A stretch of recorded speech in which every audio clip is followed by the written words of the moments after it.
Assalamualaikum warahmatullahi wabarakatuh. Untuk materi struktur data berikutnya adalah tentang graf. Graf ini adalah merupakan salah satu dari jenis cara penyimpanan pengaksesan data pada struktur data. Graf adalah kumpulan dari simpul dan busur yang secara matematis dinyatakan dengan rumus G sama dengan V, E, di mana G sendiri adalah grafnya, kemudian V kita sebut sebagai simpul atau vertex, atau node atau titik. Sementara untuk E adalah busur atau edge atau arc. Contoh penggambaran dari graf. Nah, graf seperti ini, misalkan ini ada data A, B, C, D, E. Kemudian dari data-data tersebut terhubung dengan satu sama lain. Nah, A, B, C, D ini kita sebut sebagai simpul atau vertex-nya, sementara terhubung ini adalah edge-nya. V terdiri dari V1, V2 sampai dengan V5. E terdiri dari E1, E2 sampai dengan E7. Sebuah graf mungkin hanya terdiri dari satu simpul saja atau satu node seperti ini. Sebuah graf belum tentu semua simpulnya terhubung dengan busur. Sebuah graf mungkin mempunyai simpul yang tak terhubung dengan simpul yang lain seperti ini, tidak terhubung. Sebuah graf mungkin semua simpulnya saling berhubungan. Macam-macam graf, ada graf berarah dan graf tak berarah. Atau kalau graf berarah adalah direct graph seperti ini, pada penggambarannya adalah untuk edge-nya terdapat anak panah yang menunjukkan, ya. Ini ada anak panahnya. Dimana untuk A ke B, nah ini A ke B bukan B ke A. Nah ini ada arahnya. A ke B ditunjukkan dengan edge 1, sementara untuk B ke A ditunjukkan dengan E8. Sementara untuk undirect graph ini tidak ditunjukkan oleh anak panah, hanya garis saja, garis penghubung. Seperti ini. A terhubung dengan B, ini hanya satu edge saja, edge 1. Ini bisa berasumsi A ke B, bisa juga B ke A, itu undirect graph. Nah, dapat dilihat dari bentuk busur yang artinya urutan penyebutan pasangan dua simpul. Graf tak berarah atau undirect graph atau non-direct graph, urutan simpul dalam sebuah busur tidak dipentingkan. Misal, busur E1 dapat disebut busur AB atau BA. Graf berarah atau direct graph, urutan simpul mempunyai arti. Misal, busur AB adalah E1, sedangkan busur BA adalah E8. Graf berbobot atau wedge graph, jika suatu busur mempunyai nilai yang menyatakan hubungan antara dua buah simpul, maka busur tersebut dinyatakan memiliki bobot. Bobot sebuah busur dapat menyatakan panjang sebuah jalan dari dua buah titik. Jumlah rata-rata kendaraan per hari yang melalui sebuah jalan. Jadi setiap edge nanti kita berikan bobotnya. Penggambarannya sebagai berikut.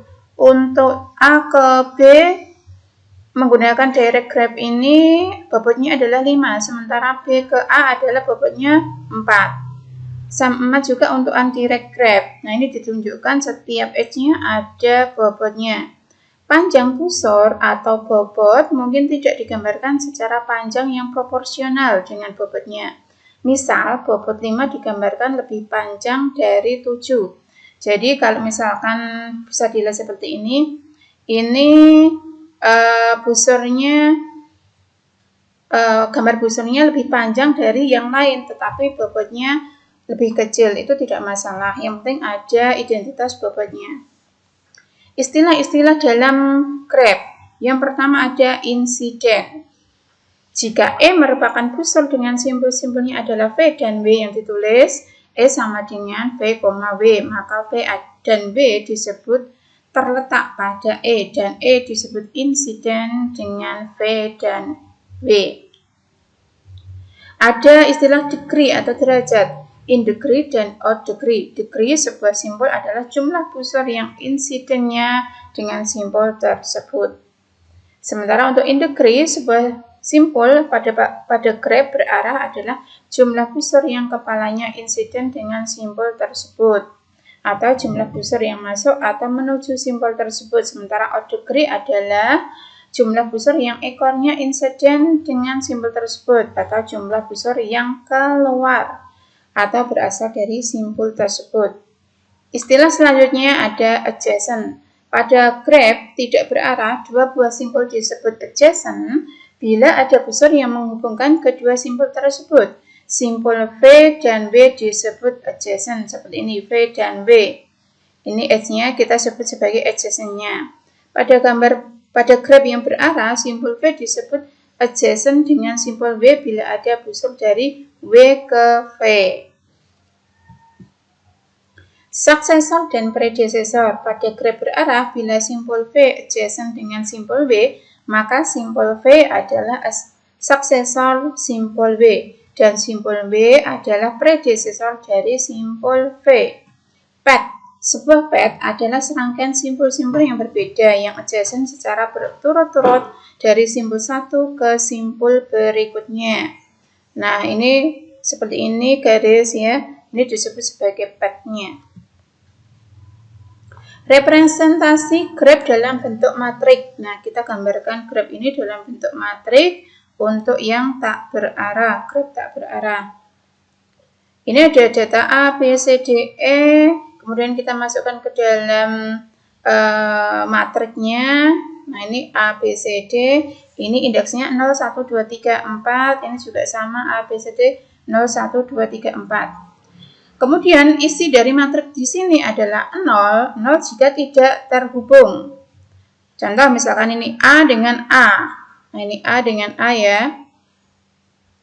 A sendiri tidak mungkin terhubung dengan A, jadi nilainya adalah 0.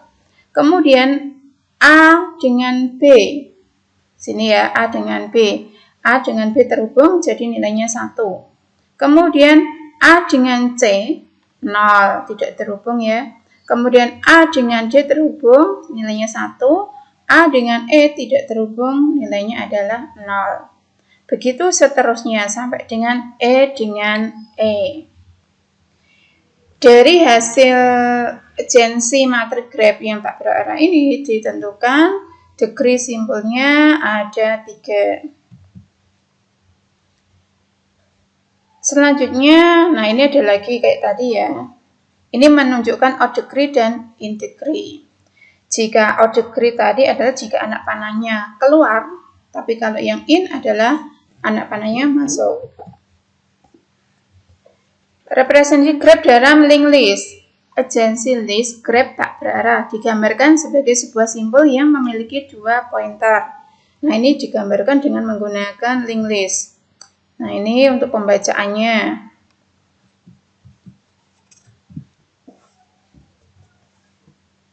Ini untuk yang graf berbobot tadi dibentuk dalam sebuah matrik. Yang dimasukkan di dalam matrik adalah nilai bobotnya, ya.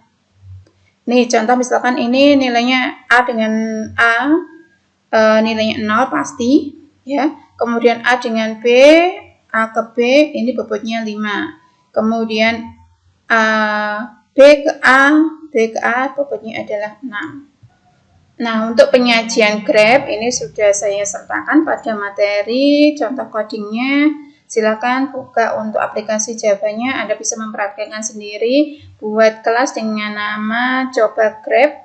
Kemudian di dalam kelas untuk coba graf, isikan kelas baru dengan nama vertex.java, s.java, graph.java. Nah, ini masing-masing ada codingnya.